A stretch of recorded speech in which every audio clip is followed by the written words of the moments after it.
ज्ञानाचा महासागर असणाऱ्या बाबासाहेब आंबेडकरांबद्दल या गोष्टी तुम्हाला माहिती आहेत का? बाबासाहेब हे एकमेव असे भारतीय आहेत ज्यांचा लंडनमध्ये पुतळा आहे. बाबासाहेब हे जगातील एकमेव असे नेते आहेत ज्यांनी पिण्याच्या पाण्यासाठी सत्याग्रह केला होता. बाबासाहेबांची आत्मकथा कोलंबिया युनिव्हर्सिटीमध्ये अभ्यासक्रमाचा भाग आहे. वेटिंग फॉर व्हिसा ही अवघ्या 20 पानांची आत्मकथा त्यांनी 1935-36 या काळात लिहिली होती. बाबासाहेबांनी एकूण 21 वर्ष शिक्षण घेतले आणि तब्बल 67 विषयांमध्ये पदवी व पदव्युत्तर शिक्षण पूर्ण केले. तसेच बाबासाहेब पुस्तकांशिवाय राहूच शकत नव्हते. मुंबईतील राजगृह या त्यांच्या निवासस्थानी 50,000हून अधिक पुस्तके होती. ती त्या काळातील सर्वात मोठी वैयक्तिक लायब्ररी होती. त्यांचे अनायलेशन ऑफ कास्ट म्हणजे जाती प्रथेचे निर्मूलन हे पुस्तक त्या काळात बंदी घालण्यात आले होते, परंतु आजही ते पुस्तक जगभर वाचले जाते. कामगारांसाठी 8 तासांचा कामाचा दिवस,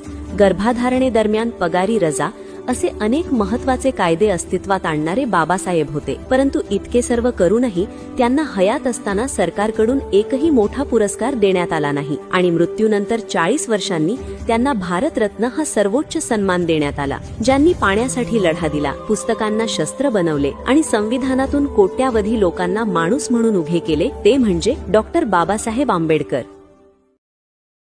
डाउनलोड शेअर चॅट.